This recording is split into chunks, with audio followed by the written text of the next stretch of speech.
उनके अंदर लोअर बैली में, पेट के नीचे वाले हिस्से में फ़ैट बहुत ज़्यादा होता है और उनका फ़ैट उनके पीनस या नफ्स को सारा कवर कर लेता है। नफ्स जब इरेक्ट नहीं होता तो उनका सारा बॉडी के अंदर नफ्स चला जाता है, इसको बरीड पीनस कहते हैं। तो इसका सर्जरी के ज़रिए हल मुमकिन है। जो ये सोचते हैं कि अगर उनका वेट लॉस हो जाए बहुत ज़्यादा तो वो इस तरह पीनस बाहर आ जाएगा, तो उसमें मैं उन्हें ये पैगाम देना चाहता हूँ कि ये जब आपका वेट बहुत ज़्यादा हो जाता है तो जो लोअर बैली में जो फ़ैट होता है वो बड़ा रेजिस्टेंट होता है वेट लॉस को। जब आप वेट लूज़ करते हैं तो ये सबसे आखिर में जाके आपका ये सुप्रापुबिक फ़ैट पैड जो है वो ख़त्म होता है और फिर भी आपका नफ्स थोड़ा सा बरी रहता है। तो इसकी सर्जरी मुमकिन है जिसमें हम सुप्रापुबिक फ़ैट पैड को रिमूव करके पेट के नीचे वाले हिस्से में जो एक्स्ट्रा फ़ैट है उसको रिमूव करके, तो आपका जो नफ्स बॉडी के अंदर छुपा हुआ है उसको एक सर्जरी की टर्म में कहते हैं पिनोप्यूबिक एंगल रीपोजिशनिंग करके उसको बाहर ले आते हैं। और इस सूरत में अगर उसकी मरीज़ की नफ्स के ऊपर स्किन में कमी आ रही हो,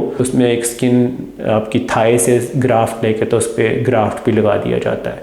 तो ये बड़ी अच्छी सर्जरी है।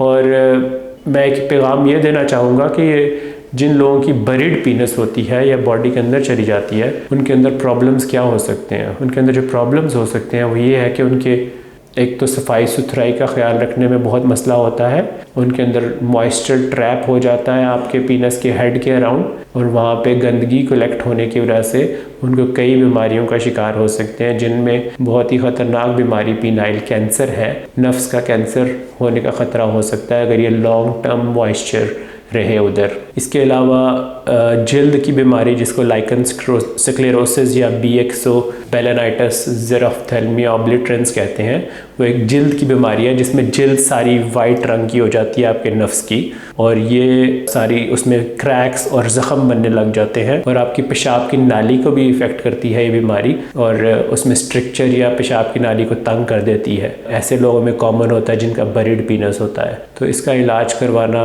बहुत ज़रूरी है। पिनाइल कर्वेचर यानी कि नफ्स का टेढ़ा हो जाना। अब नफ्स के टेढ़े हो जाने की जो वजूहात हैं उनमें जो एक तो ये नेचुरली या कंजेनिटली पैदाइशी तौर पे मरीज़ों में हो सकती है। पैदाइशी तौर पे जिन मरीज़ों का नफ्स टेढ़ा होता है वो ज़्यादातर नीचे की डायरेक्शन में टेढ़ा होता है, ठीक है। और दूसरी एक बीमारी है जिसका नाम है पायरोनीज़ डिज़ीज़।